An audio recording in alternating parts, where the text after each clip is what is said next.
You're listening to the Paranormal UK Radio Network.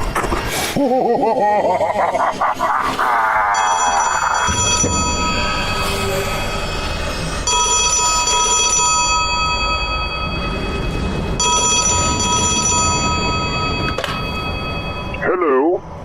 Is that the famous astronomer, Sir Patrick Moore? It is, very much so. Any news on the space front? Quite so. Elon Musk has just designed and developed 5 gigantic, state-of-the-art rocket ships. All members of Parliament, along with the American Senate, have first-class tickets aboard them, you see. They're told they're going to the moon. Told? Where exactly are they going, Sir Patrick? The new anomaly discovered recently astronomically. A huge black hole.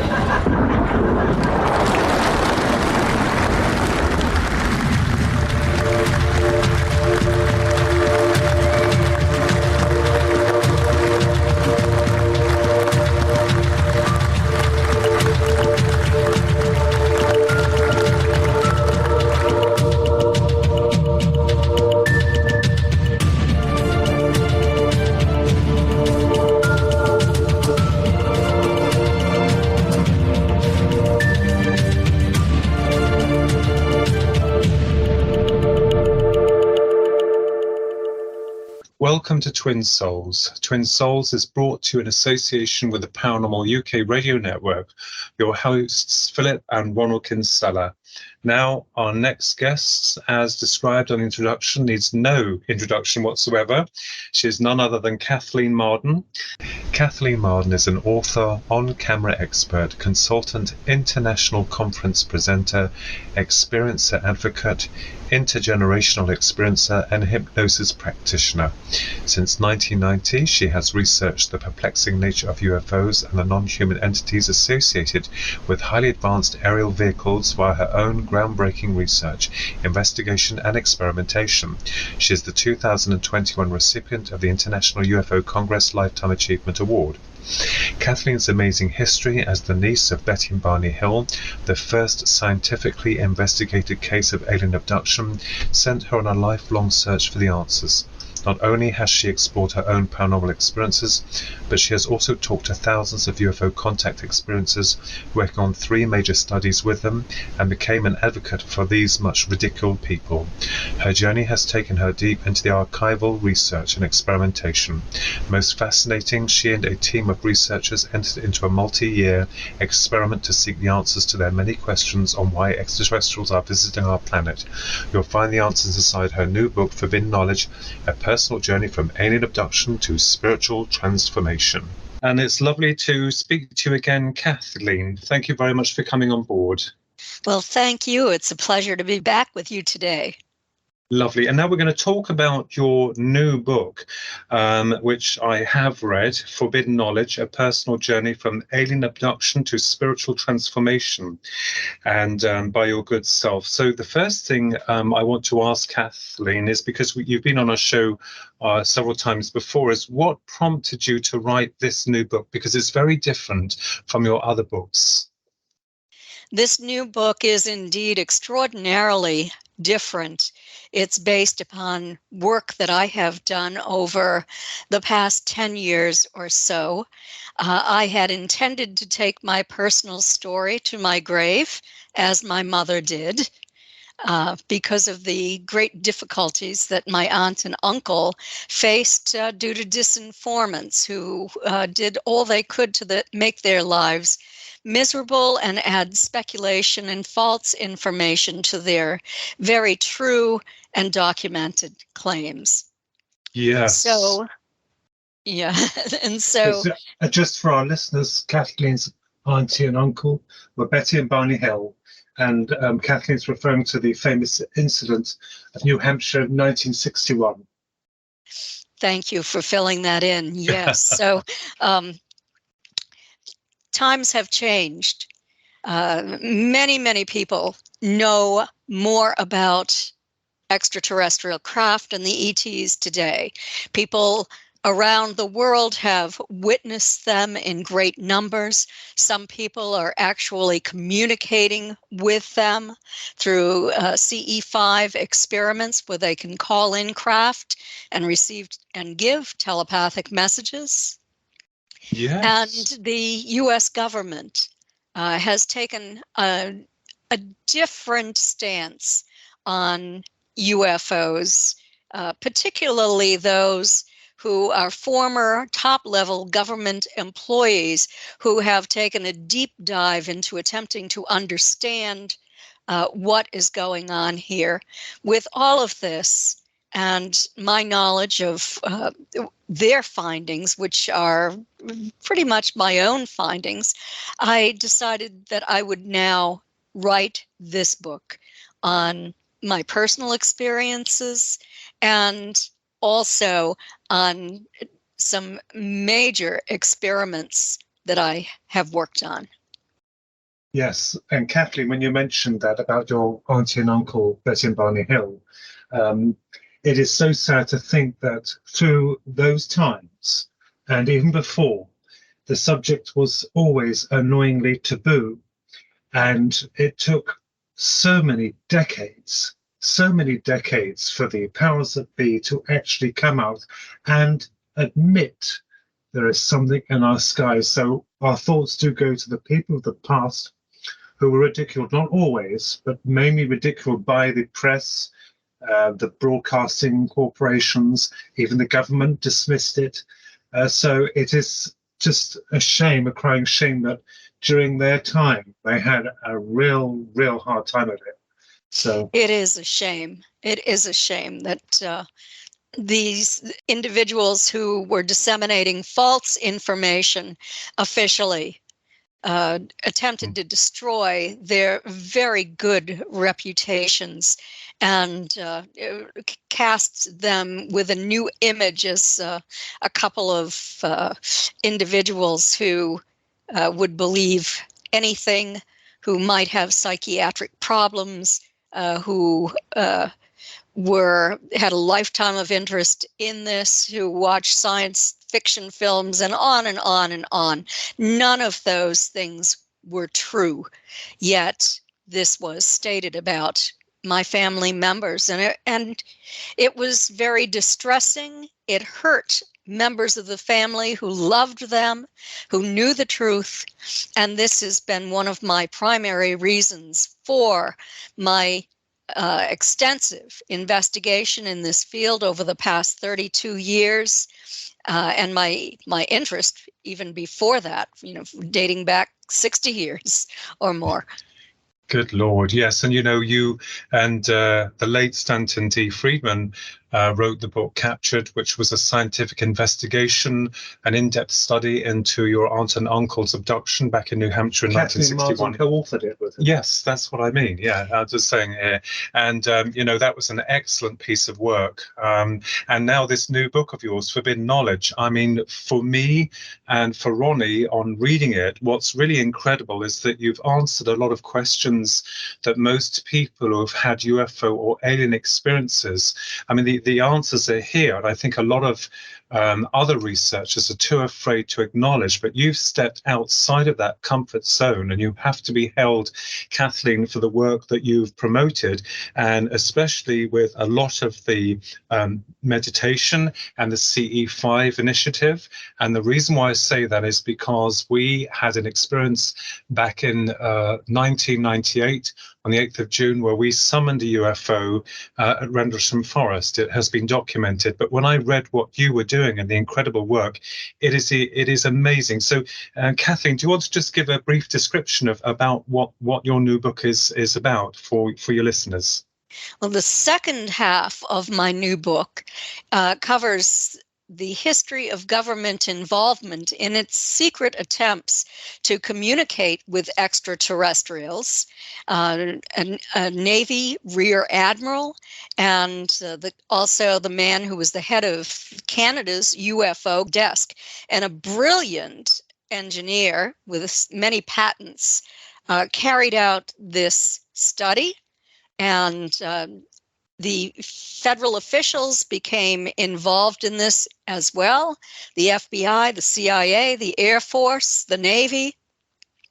And the only reason that I ever learned about any of this is that I had made inquiries with the family of this Rear Admiral, Herbert Knowles, and his granddaughter brought me a sheaf of papers at a conference I was speaking at in New Hampshire, and it had the most important information about their communication with these non-human entities and what these entities' concerns were. I hid that because I'm scientifically oriented. I'm known as a scientific ufologist. So I hid this taboo material in, and so I too had a taboo against channeling and what you might call mediumship. Mhm. And I hid this in my file cabinet for a good close to 10 years Good before Lord. I took it out. And I said, you know, we have moved ahead in our knowledge of all of this. It's time for me to write about that, so the general population will know about this government experiment. I have the FBI files on Good it Lord. as well. So it's not just speculation, it's a fact. And then that study done by these representatives from the government convinced me in 2016 to take part in an experiment with other investigators and researchers to determine whether a man, Kevin Briggs, who grew up in the UK, really was communicating with extraterrestrials. Now, Kevin had his first experiment or experience when he was a boy in the bath, and he was about 8 years old, and his mother finally went in to find out what was wrong after he remained in the bath for a very long time. Well, what was happening is that two very tall human-like figures dressed in blue uniforms simply materialized in his bathroom. And he was terrified. He didn't know what to think. And then sometime later, one of them returned and as a conscious orb and taught Kevin how to astral project. Now, you know, some of this sounds very, very fringy, and it is out on the fringe, actually. But we were looking for scientific evidence. Was this real? Was this Kevin's imagination? We had to evaluate his psychology. We had a PhD psychotherapist who was working with us, who was also a minister.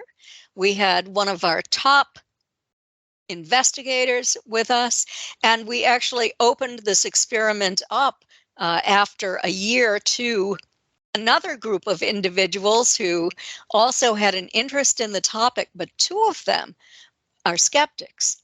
Now, what we did was we used instruments, scientific measuring instruments, to track some of this data. When these ETs came in, we were told that Kevin was setting his consciousness aside and that he was permitting this ET to use his vocal cords. In the very beginning, and Kevin did this for the first time in my own home. I didn't realize what was happening, but two of the people who were there did. And actually, I had hypnotized him as well because he had a period of missing time when he was a paper boy in the UK. He and his wife now live in Florida. She worked at a university in medical research and psychological research, and had an important position there. They're very grounded, successful people. And they've been living in the United States for more than 20 years. And so we took our laser thermometer. We took our tri-field meters. We took other things to Kevin's home to attempt to capture any kind of evidence that we could. And when Kevin first began this sort of meditation and these entities would channel through him, he would be soaking wet, perspiration pooling down his face and dripping off his chin. His clothing would be soaked, and he wasn't able to do this for long because he had become very, very tired. In that time frame, we were able to meet the Council of Eight. There are actually 9 of them. We discovered that, according to them, they were 5th and 6th dimensional entities. Wow. They said that there was a lead council who was a 9th dimensional entity, and the lead council's right side is a 9th dimensional healer who has worked successfully healing the sick who were in our group. And so that was a very good thing too. They were benevolent. They introduced themselves to each of us, and we felt a very strong tingling sensation in our bodies, kind of electrical tingling during their presence. We were also able to measure a 5.5 degree temperature increase when they came into a certain section of the room with a laser thermometer. And with the 9th dimensional entities, it was even higher than that. So a significant temperature increase. And then they decided that they wanted to show us evidence because we're skeptical humans. And each of us had the opportunity to observe this evidence, to communicate telepathically with them. There was one who is a little gray, who's part of this council, and he and I had a period of communication, quite a long period of communication, where we were constantly in communication, nearly on a daily basis, where he would give me information and I would ask him questions. He traveled with me to my speaking engagements because I wanted him to know what I was saying, and I wanted him to let me know if what I was saying based on my research was accurate. So that was very important to me as well. And he stayed with me for quite a long time. He finally did go away, but he does come back from time to time, and I'm aware of his presence now. Wow. And you know, Kathleen, I have to say that I understand implicably what you mean, because when you are doing your UFO research, and of course you're one of the top researchers in the world, when someone starts to address areas of the other side, or, you know, extending consciousness, channeling, this type of thing, you tend to find yourself walking into uncertain areas. But what's truly remarkable is that you've now helped also a lot of people like myself who are very much interested in the afterlife, who are very much interested in other dimensions of reality, and also of the channeling, the process of channeling, because over in your great country, you did used to have Jane Roberts that channeled the Seth materials, and I read all of those. So I think it's really incredible that, you know, you're beginning to look into other areas for information that goes beyond the nuts and bolts syndrome that we were all, you know, expecting was the reality of UFO research. I was going to say that that's absolutely correct, Kathleen, because in the past, I guess that people, as we could vouch for, had a Hollywood type expectation of being visited by aliens. They would imagine they were nuts and bolts and they would land and it would all be clear. But in the case of your auntie and uncle, what the extraterrestrials did was they jumbled their minds afterwards so they would forget. And this is what causes the problem, you see, because there's a cloud of mystery which they intend to do or perform to try and make it perhaps easier for the abductees or part of their agenda, I don't know. So it comes with a lot of high strangeness. Also telepathy, you mentioned, when people are abducted by aliens, the one thing they are asked, as you well know, is whether they spoke vocally or whether it was from the mind, and more than not, it's from the mind. So That's all correct. this, yes, so all this, what you're reiterating is absolute factual from the past. It's just that people couldn't handle it. I don't think they understood the proper values. And thanks to you, you're teaching them the values of what to expect when people encounter these very bizarre creatures, these different interdimensional energies or aliens, for want of a better word. Yes, absolutely. And these entities state that they are from different solar systems in our galaxy, and one of them was even from outside our galaxy. So that was very important. They say that they're a protective force in our quadrant of this galaxy. So they overlook the Earth, and they have been here throughout our history, they say, and to assist in our development.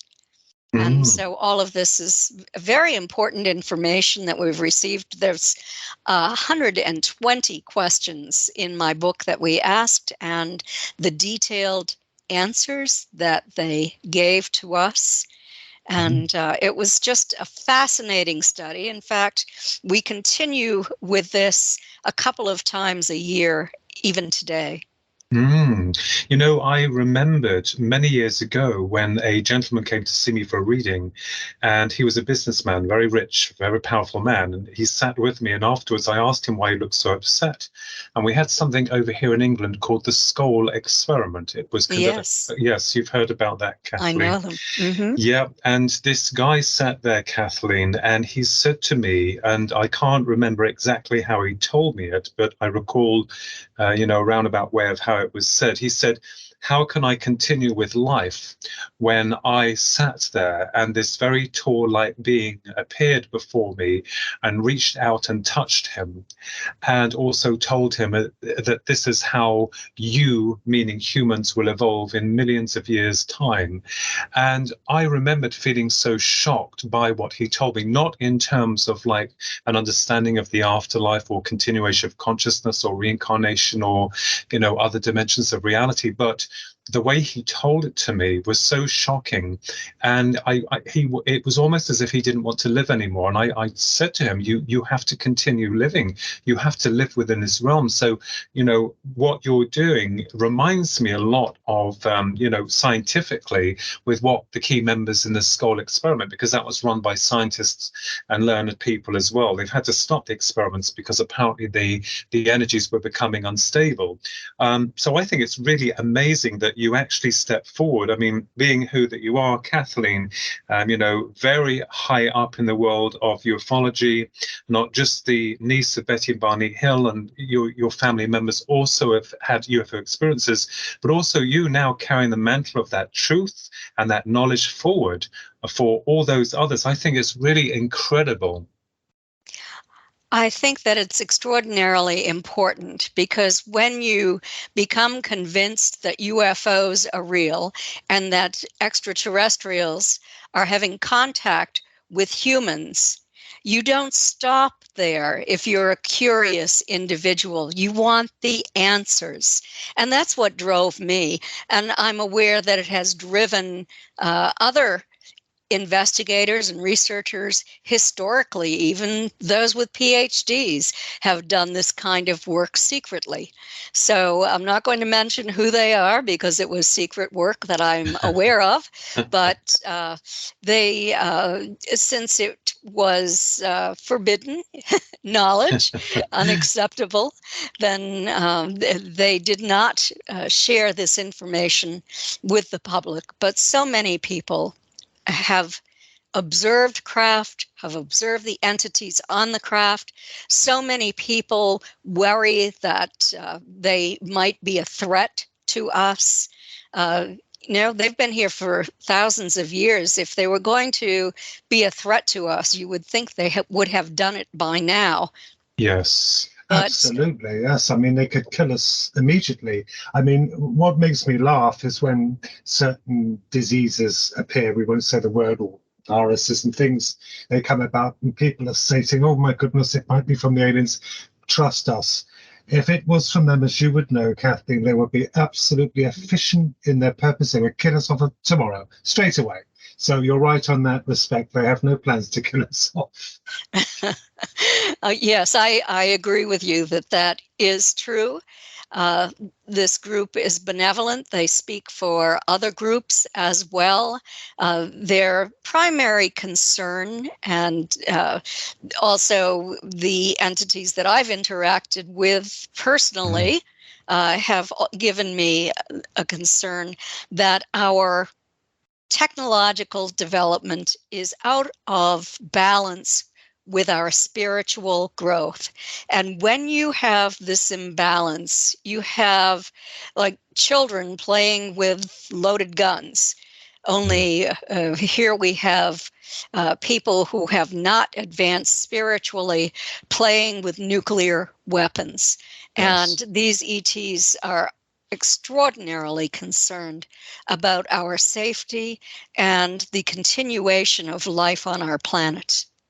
Yes, and I think these spiritual ramifications are indeed important because, as you've quite rightly addressed, Kathleen, in your book, Forbidden Knowledge, those who have had a UFO experience or some type of alien interaction normally find themselves developing on a psychic level. This is something that happened to me and has happened to many other good people in the world.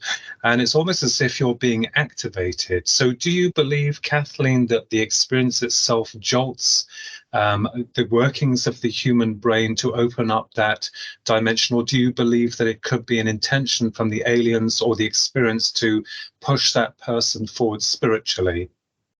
The scientific evidence that I have acquired on 3 major studies that I've worked on, 2 with PhDs, of about 5,000 experiencers, indicate that experiencers become more psychic, more spiritual, more empathic, and this goes beyond these studies that I've worked on. Also, the Omega 1 and 2 studies done by Doctors Ring and Rosing from the University of Connecticut indicate that experiencers of ET contact have the same characteristics as near-death experiencers. And of course, the characteristics are the same. We become psychic. Yes, that's fascinating, Kathleen. Fascinating. That is incredible, because you're absolutely correct on that. I do agree with you as well. I mean, I believe I have become more spiritual myself, as well as Philip, having seen these things. Now, of course, people will be frightened of them. I certainly was to begin with. I was terrified. You know, when we see this technology in the sky that hangs there over your head, and you know it's not Earth-based at all, impossible. It's intelligently controlled. Yes, there is the fear. But I think also when you've been shoved down the rabbit hole, it's wonderful because you can't let it go. Perhaps you'll try and forget it. It rises up and it's saying, you've got to pursue this. You want to know what they are. And of course, you're right. They're not evil. They're not malicious, because certainly the ones hanging over our heads, when we saw them 90 feet up, they could have zapped us out of the road. But they didn't. They just hovered there, and I felt absolutely no malice from them whatsoever. I felt nothing, but there certainly was no malice from them. But you're right, when you see them, it opens up, it kind of opens up curiosity, and it does drive you to be more spiritual. I think it's the process of wonderment, of wondering our place in the earth and the universe and what these things are that drives us forward for answers. Yes, I agree. Absolutely. And I think that ETs have gotten a bad reputation from individuals who have been taken against their will to craft where there were medical procedures carried out on their bodies. And these people have been terrified. They've felt they didn't give permission. They feel that they were abused, treated like a lab rat. That's what I used to hear a great deal of. But what if all of this is for our own benefit? What if it is for the survival of our children and grandchildren and descendants? Yes, that's right. That makes a difference. And Yes. I think people are becoming aware that this is not as bad as we thought it was for a very long time. Yes, and your new book, Forbidden Knowledge, as I said before, has opened up a lot of key elements that most people don't want to talk about. And one of the things that I found most intriguing was that I had gone through an experience, I'm not going to go into detail, in 1989 that was quite raw within its symmetry. But then what happened was that a few decades later was that the psychic part started to open up, and I had this great interest in the afterlife, mediumship, near-death experience, conscious survival, and it's almost as if I understand what you're saying, Kathleen. When we're children, we do something wrong. You're not allowed to slap someone, but whatever. If you're spoken to harshly, you learn from that experience. And I think as a human race, if we really are very honest about this, I'm not talking for all the human beings here, but it's not a nice place to be at the moment, is it? No. I mean, when you look at the way that things are, we don't even know how to treat one another. And I think that for the saving grace of God, that it gives us hope that there are other intelligences out there, and also that they connect with us on a very personal level of spiritual integration. You're just saying that. Now, what you said, Kathleen, as well, about the helping hand, which I do believe, my views are changing as I look more into this, and it's a good thing. We can't always be tunnel visioned and stick with one opinion. We look at it and we become hopefully wiser to it. Is that my encounter in 82 with the doctors? That's Ronnie. Yes, I first of all approached it from a very negative point of view. It was fearful, it was terrifying, especially what they showed me afterwards, to try and, I don't know if it was to appease the situation or try and make out I was a do-dally when I went to see a psychologist and I saw the Cheshire Cat and say, you've been down the rabbit hole. But I think it's possible that the doctors could have saved my life. They kept reiterating about an operation and an urgency. So is it possible they did something good to me? I was 13. I wouldn't have assumed anything was wrong, but you see, you hear these cases quite a lot, don't you? Where people are taken up, they're saying they're performing this operation. It might, as you said, be for the survival of our future or our race. It might be. And also, a large percentage of experiencers have been healed. The ETs have taken them to craft and have carried out procedures that have healed people that I've worked with of things like cancer and heart disease. And one man was using a wheelchair and he was healed so that he could walk again. People who've had problems with the tendons in their legs have been healed as well. Eyesight, all sorts of human medical conditions have been healed by these ETs. And if you are an experiencer of contact and you want healing, I recommend that you simply send telepathic messages to your ETs several times a day, and especially if you meditate, do this during meditation as well, because many people have asked and many people have been healed, and I'm one of those who have been healed. Agree with you, because they seem to be able to read your minds, and they certainly do. There's an old case of be careful what you wish for. Our grandfather used to tell us that. I mean, you hear of these stories of people wishing to see the Greys. Now, I can't. Philip has seen them. I have not, although I don't know. There's something there. I don't know what it is, but I'm not going to make it fit. But in order to actually see them physically, do you know, Kathleen, this will make you laugh. I build up the courage and say, I'm going to see them. I want to see them. Being an artist, I want to draw them properly. But then when it comes to night, I bottle it. I say, no, don't appear, because the night does something. It does something very wicked. It brings out all your fears and all these doubts. And I say, no, I don't want to see you. Don't appear today. I've even envisioned the cross in my head saying, don't come through that door. Don't. So I'm a bit of a coward in that department. But, you know, Kathleen, it's amazing, isn't it? Because I think through all of these decades of research, I mean, like yourself, you've been, researching it for many decades. Your family, your famous family, your famous aunt and uncle, and indeed members of your family have had experiences. But we were looking at the phenomena, I think, in a nuts and bolts fashion. And now what we're beginning to understand is that, like the abduction phenomena and the near-death experience, the abduction phenomena seems to mirror the near-death experience, although that may prove to us not that they're on the same level, but that we are dealing with interdimensional beings. I think that's fascinating, isn't it? I believe that it is. And then the question is, are these interdimensional beings who live in different dimensions on this planet? Or are they, as they say, extraterrestrials who live in different dimensions, their own galaxy or in the Milky Way galaxy, but in a different star system?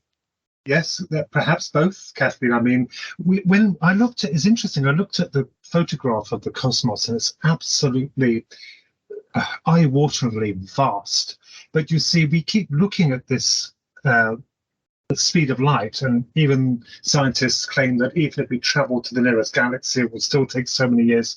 But they may be able to fold space and time itself, or find some kind of tunnel, a shortcut to us if they're across the galaxy. Absolutely possible. I would imagine if there were scout ships coming here, there would be a mothership.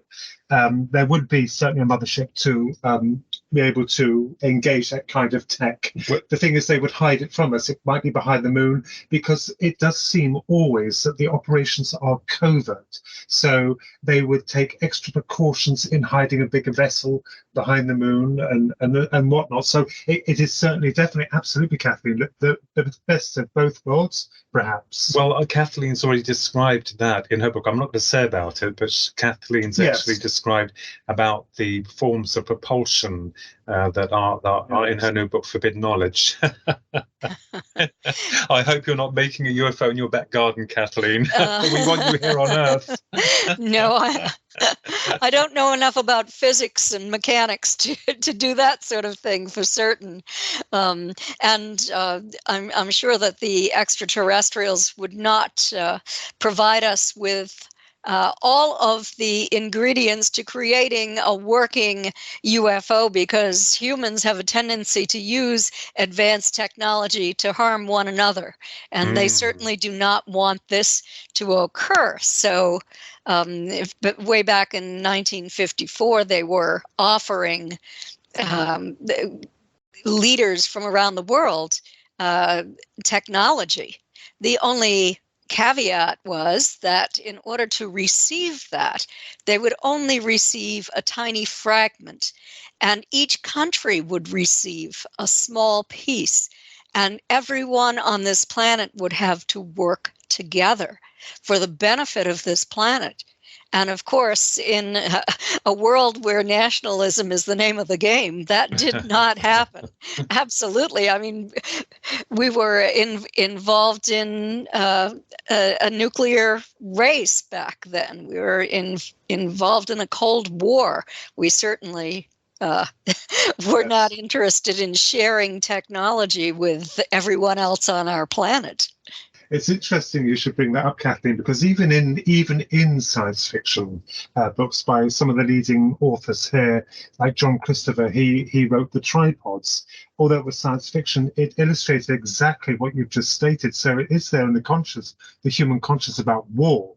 Is that the aliens who came to Earth to subjugate mankind, in the fictitious sense, did so because the human race threatened their piece of space. So subconsciously, we are aware, we know that we are, I know it sounds unpleasant to say, but we are a warring race at the moment. And I can understand completely why the ETs would offer that kind of ultimatum. The ultimatum, knowing fully, they're hoping, but knowing inwardly, perhaps thinking their hearts that it's not going to happen. Not yet, anyway.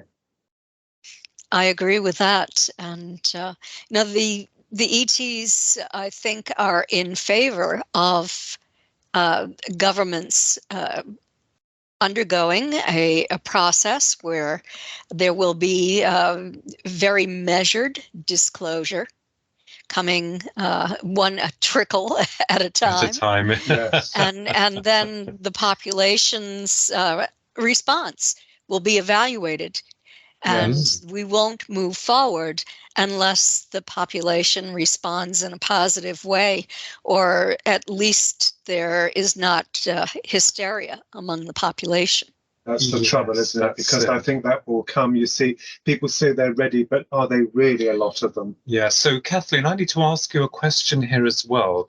In your opinion, in your thoughts with regards to the governments, to the Pentagon, to secret military establishments, do you suppose that perhaps that they do not want to release all of this information, such as we believe they know more than we do, simply because of its complex nature in terms of consciousness, interdimensional travel, this type of thing? Do you believe that's why they're holding back, or do you believe that they're just as confused as we are at this present moment in time? Well, not as confused. I mean, we have some idea, but what's your thoughts on that, Kathleen?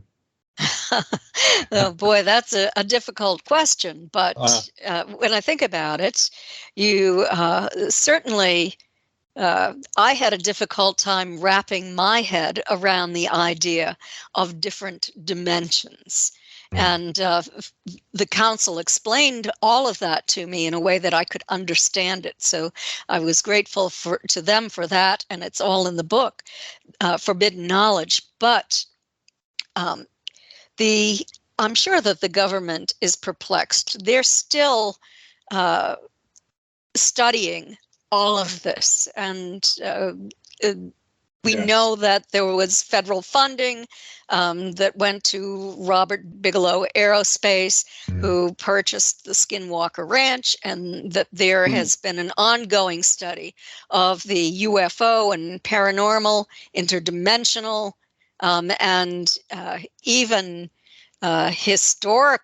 prehistoric time-space continuum anomalies that are taking place there. I know of several other places around the United States that have the same characteristics. And the government has to understand that they are still ignoring all of the evidence that they acquired, their major studies dating back historically. Some very, very good cases that they had, some good scientific studies, and they're ignoring that, and they're doing their own studies. They now have 400, but of these, they come mostly from naval aviators and people who are officers in the military. I knew you were going to say that. Yes, can I ask you, Kathleen, the Skinwalker Ranch, what do you make of that? Do you feel that might be, respectfully put, very bad energies there, or are they rattling the hornet's nest, doing what they're doing, or what do you think's occurring there, if you wish to lend an opinion on that? Well, it's my understanding that more than 200 years ago, there was a war between two Native American tribes, and that one was moving in on the territory of the other. And so a shaman from the group that was attempting to protect their territory cursed that land. Yes. And I know that these shamans are capable of bringing evil spirits, negative energy to Yes. these areas. And Skinwalker Ranch does have some of this negative energy, but there seem to be interdimensional portals that have opened. And I know that there is radioactivity that has been measured there. It makes me wonder if there had ever been underground or even above ground nuclear testing in that area. I know that there was testing, that nuclear testing, and the fallout moved into Utah, and many people died from cancer from that fallout. But I'm not sure if it created a problem around the Skinwalker Ranch. What I know about nuclear fallout is that in 1954, these entities who were in contact with the government, and government officials, I should say, stated that our use of nuclear weapons tears into the time-space continuum and through dimensions, and that it causes damage out into other dimensions, which they called their universe. So I think that there might be a combination of things going on at the Skinwalker Ranch, actually. Yes. I mean, I looked into that, and I think it really is. I get the impression from that they're being toyed with, that they're, as I said, rattling the hornet's nest. They're provoking, or doing something. It's as if they're willing it, because these things, as we know, as we've stated, can read minds or anticipate actions. This has been proven on there. They've actually admitted that, the scientists, their actions are anticipated, like the cameras, they're smashed or they're made inoperable, as if anticipating what they're trying to do. It's rather like a nasty game. But yes, certainly very interesting. Thank you for that, Kathleen. Thank you. In your book, Forbidden Knowledge, Kathleen, you are clearly demonstrated on the research you've been doing about using a certain hemisphere, the right hemisphere of the brain, with regards to meditation. Is that correct, Kathleen? That's correct. You have to get into your right brain. I found this. I was having a great deal of difficulty at the beginning of this experiment, because although the studies show that I'm equally right and left-brained, I intentionally used my left brain scientific capabilities. And so I had to move toward the right brain, or I simply failed. I could not establish this communication. I could not establish communication through meditation until I practiced and practiced and practiced some more to move over to that right brain.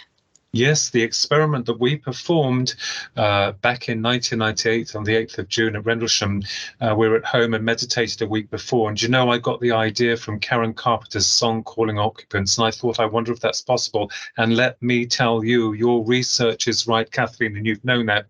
It is very possible. But when Kathleen said about training, have you ever astral traveled, Kathleen? Because I've tried and I've never been able to do it. Have you ever been able to do that? I haven't tried it in recent years, but when I was in my mid-20s, I did some experimentation with it, and I was able to astral travel. Just in my neighborhood. I lived in Colorado in the mountains at the time, and was able to actually witness a plane crash where two planes collided, and to communicate with the people who were on that plane who were deceased at that point, and to communicate with their families the messages that they had to give. So, and at that time, I didn't even know that this accident had taken place or that these two women had passed away. It was only when I was talking with friends about this that one said, "Did you know?" And so that was very interesting. That is fascinating. Yes, as I said, I tried it, but I mean, we've had the books when I was younger. I just couldn't do it. And I guess it's like the Greys. I'm a bit of a coward, Kathleen. You see, I'm all for it at the time, but then when it comes to the initiation, it all goes to pot. I don't have the confidence. Well, that's understandable. Yeah, but you know, Kathleen, there was something. I mean, your book, Forbidden Knowledge, A Personal Journey from Alien Abduction to Spiritual Transformation, is a beautiful book. And there was one part that made me howl with laughter. And it really is. When you were courting your future husband, come to stay around. Oh my gosh! Yes. My parents, yes, my parents had a ocean-faring boat, and we had finished our spring semester at college, and we're off for the summer. And my parents had invited him to go on out on the ocean fishing with the family. So he stayed in my brother's bedroom. My brother was off in the military at the time. And so he was in there sleeping in the middle of the night. And suddenly he awoke everyone in the house yelling and running from the room. And the coat hangers had lifted out of my brother's closet, had flown across the room and landed on top of him. So that nearly ended the relationship, I have to tell you. But I was able to talk him into staying. I don't know how I did it, but I did. In relation to the wooden hangers, Kathleen, there was a report of a UFO incident some 25 years ago, I think, in Clapham, in a neighbouring village. And what's interesting about that was that the old lady who lived there saw these lights hovering over her house, and her wooden doors were slamming open and closed. It terrified her. So these UFOs do have some very bizarre effects on our own material. So that's interesting about your co-host. Yes, absolutely. I didn't understand it at the time. And I thought about UFOs as simply being nuts and bolts craft carrying extraterrestrials from some distant planet. But yes. It was in 2012 that I could no longer deny the evidence that what we think of as paranormal is actually normal and associated with maybe the technology that these extraterrestrials have. Yes, and you know, the wonderful thing also about all of your books, I mean, you've co-authored with nuclear physicist Stanton Friedman. I love Captured. Yes, so it's one of my, I love this book as well. I love them, but it's because it's to do with Kathleen's auntie and uncle. And Denise Stoner. I mean, your work is so incredible, Kathleen. I mean, you've dealt with the cream of ufology, and you are also part of that cream as well. And I think it's so wonderful and so heartfelt that you have now pushed those boundaries within an area that a lot of people were frightened to talk about. And one of the things I really found enlightening with your book, Forbidden Knowledge, was the way you just pushed forward scientifically as well. I think that was very interesting. And also of your explaining about your mother's missing time as well, too, which was a bit of a shock. The frozen food. Yes, that's right. Yes, our studies indicate that intergenerational contact occurs in at least 60% of families who have contact. So it's Not surprising that my mother was also taken, and myself as well. So it does run in families. Well, it certainly does. I mean, let's face it, your auntie and uncle, the lovely and wonderful Betty and Barney Hill, the experience that they had is incredible and undeniable because, of course, the Air Force got involved and all the other people got involved with this case as well, too. Scientists. And also the interesting aspects to Betty's 5 nights of vivid dreams and the recalls. And, of course, as we all know, the examination by Dr. Benjamin Simon. And now I think it's incredible that within a family, you now are taking that lead forward. So I've got to ask Kathleen, because we're coming very slowly to the end of the show, what is your next project? What are you working on now? I am working on resting. To tell you the truth, I am giving myself a time to rest. I've worked extraordinarily hard. Yes. I'm doing many radio shows, podcasts, and working as an on-camera expert on television shows as well. So I've been very busy with that sort of thing. But I'm spending some time for relaxation and time with my husband, who I neglected terribly while I was writing this book and carrying it through the publication process. Well, at least there were no hangers being thrown this time, Kathleen. I think you're in safe company. But, it's such a joy for you to come on board. And we have to thank you as well for delivering your new book, Forbidden Knowledge, A Personal Journey from Alien Abduction to Spiritual Transformation by Kathleen Marden, author of Extraterrestrial Contact and many other publications. Ladies and gentlemen, you must go out and buy this truly amazing and quite extraordinary piece of work.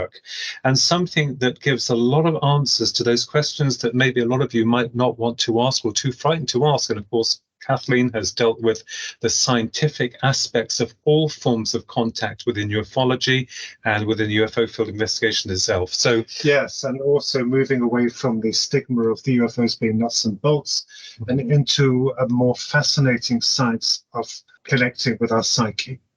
So how can people get hold of you, Kathleen?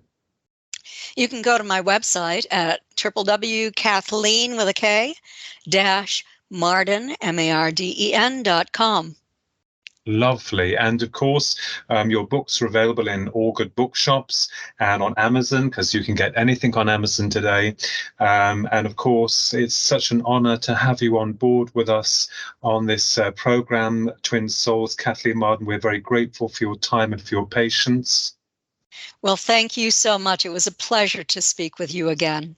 Thank you. And thank you, Kathleen. And remember to go out and buy Forbidden Knowledge, A Personal Journey from Alien Abduction to Spiritual Transformation. You will not be disappointed. We thank our guest, the brilliant Kathleen Marden, and you've been listening to Twin Souls in association with the Paranormal UK Radio Network. Your hosts, Philip and Ronald Kinsella. Stay safe and look to the stars.